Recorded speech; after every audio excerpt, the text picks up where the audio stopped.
ब्राह्मणी और तिल के बीच पंचतंत्र की कहानी बहुत समय पहले की बात है। किसी गांव में एक गरीब ब्राह्मण रहता था। एक दिन उस ब्राह्मण के घर कुछ अतिथि आए। ब्राह्मण की स्थिति इतनी खराब थी कि उन अतिथियों को खिलाने के लिए घर में अनाज तक नहीं था। इस स्थिति को लेकर ही ब्राह्मण और उसकी पत्नी के बीच थोड़ी कहासुनी होने लगती है। ब्राह्मणी कहती है, तुम्हें पेट भरने योग्य अनाज कमाना भी नहीं आता है। इसी का नतीजा है कि आज घर में अतिथि आ खड़े हुए हैं और हमारे पास उन्हें खिलाने के लिए कुछ भी नहीं है। इस पर ब्राह्मण अपनी पत्नी से कहता है, कल कर्क संक्रांति है, मैं कल भिक्षा लेने के लिए दूसरे गांव जाऊंगा। वहां एक ब्राह्मण ने मुझे आमंत्रित किया है। वह सूर्य देव की तृप्ति के लिए कुछ दान देना चाहता है। तब तक जो कुछ भी घर में है उसे आदर सत्कार के साथ अतिथियों के सामने रखो। ब्राह्मण की यह बात सुनकर ब्राह्मणी कहती है, तेरी पत्नी होकर मैंने कभी सुख नहीं भोगा है। न कभी खाने को मेवा मिष्ठान मिला, न ही ढंग के वस्त्र और आभूषण। आज तू कह रहा है कि जो भी घर में पड़ा हो वो अतिथियों के समक्ष रख दो। जब कुछ है ही नहीं तो मैं उनके सामने क्या रख दूं?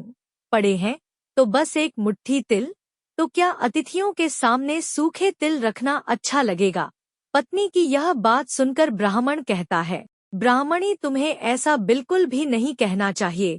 कारण यह है कि इच्छा के अनुसार किसी भी मनुष्य को धन की प्राप्ति नहीं होती है। जरूरी है तो पेट भरना, और पेट भरने योग्य अनाज तो मैं ले ही आता हूँ। अधिक धन की चाहत अच्छी नहीं।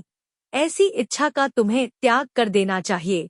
अधिक धन की इच्छा के चक्कर में मनुष्य के माथे पर शिखा बन जाती है। माथे पर शिखा वाली बात सुन ब्राह्मणी बड़े ही आश्चर्य से ब्राह्मण से पूछती है, अधिक धन की इच्छा में माथे पर शिखा हो जाती है? मैं कुछ समझी नहीं। जो भी कहना है खुलकर कहिए। ब्राह्मणी के इस सवाल का जवाब देने के लिए ब्राह्मण अपनी पत्नी को शिकारी और गीदड़ की एक कहानी सुनाता है। ब्राह्मण कथा की शुरुआत करता है। एक दिन एक शिकारी जंगल में शिकार की खोज कर रहा था। जंगल में कुछ दूर आगे बढ़ने के बाद शिकारी को एक काले रंग का पहाड़ जैसा विशाल सूअर दिखाई देता है। सूअर को देखते ही शिकारी अपना धनुष उठा लेता है और कमान खींचते हुए सूअर पर निशाना लगा देता है। कमान से निकला हुआ तीर तीव्र गति से सूअर को घायल कर देता है। घायल होने पर सूअर चिंघाड़ता हुआ शिकारी पर पलटवार कर देता है। सूअर के तीखे दांतों से शिकारी का पेट फट जाता है। इस तरह शिकार और शिकारी दोनों का ही अंत हो जाता है। इसी बीच खाने की तलाश में भगता हुआ एक भूखा गीदड़ वहां से होकर गुजरता है, जहां शिकारी और सूअर का शव पड़ा हुआ था। बिना मेहनत इतना सारा भोजन देख गीदड़ मन ही मन बहुत खुश होता है और मन ही मन सोचता है कि आज तो ईश्वर की बड़ी कृपा हुआ, जो इतना अच्छा और अधिक भोजन एक साथ मुझे मिला है। मैं इसे धीरे धीरे और आराम से खाऊंगा, ताकि लंबे समय तक मैं इसे उपयोग में लाऊंगा। इस तरह मैं इस भोजन के साथ लंबे समय तक अपनी भूख को शांत रख पाऊंगा। इन सभी बातों पर विचार करते हुए गीदड़ सबसे पहले छोटी छोटी चीजों को खाना शुरू करता है। तभी उसे शिकारी के मृत शरीर के पास धनुष पड़ा दिखता है। गीदड़ के मन में पहले उसे ही खाने का विचार आता है और वह धनुष पर चढ़ी डोर को चबाने लगता है।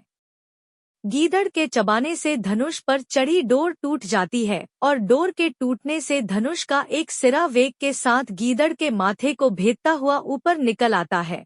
गीदड़ के माथे को भेद कर धनुष का जो सिरा गीदड़ के सिर पर निकल आता है, वह ऐसा प्रतीत होता है मानो गीदड़ के माथे पर शिखा निकल आई हो। घायल होने के कारण कुछ देर बाद गीदड़ की भी मौत हो जाती है। इतना कहते हुए ब्राह्मण कहता है, ब्राह्मणी, इसीलिए मैं कहता हूँ कि जरूरत से अधिक लोभ से माथे पर शिखा आ जाती है। यह कथा सुनने के बाद ब्राह्मणी कहती है, ठीक है, अगर ऐसी ही बात है तो घर में जो मुट्ठी भर तिल पड़े हैं उन्हीं को मैं अतिथियों को खिला देती हूँ। ब्राह्मणी की यह बात सुनकर ब्राह्मण संतुष्ट होता है और भिक्षा मांगने के लिए घर से बाहर निकल जाता है। वहीं ब्राह्मणी भी घर में पड़े तिल को धूप में सुखाने के लिए फैला देती है। तभी कहीं से एक कुत्ता आ जाता है और उन साफ तिलों पर पेशाब कर देता है, जिससे सभी तिल खराब हो जाते हैं। तिल के खराब हो जाने पर ब्राह्मणी काफी परेशान हो जाती है और सोचती है यही तो तिल थे जिन्हें पकाकर मैं अतिथियों को खिला सकती थी। अब मैं क्या करूं? काफी देर सोचने के बाद ब्राह्मणी को एक तरीका सूझा। उसने सोचा कि अगर वह गंदे तिलों के बदले साफ तिल देने की बात कहेगी तो कोई भी आसानी से मान जाएगा, साथ ही किसी को भी इन तिलों के खराब होने की बात पता नहीं चलेगी। इस विचार के साथ वह उन तिलों को लेकर घर घर घूमने लगी। ब्राह्मणी की यह बात सुनकर एक महिला वह तिल लेने के लिए तैयार हो गई, लेकिन उस महिला का पुत्र अर्थशास्त्र पढ़ा हुआ था।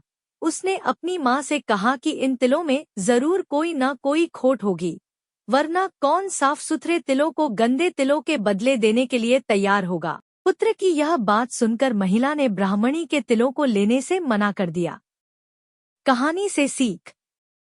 हमारे पास जो भी होता है हमें उसी में सुखी रहना चाहिए। किसी के पास ज्यादा चीज देखकर दुखी नहीं होना चाहिए।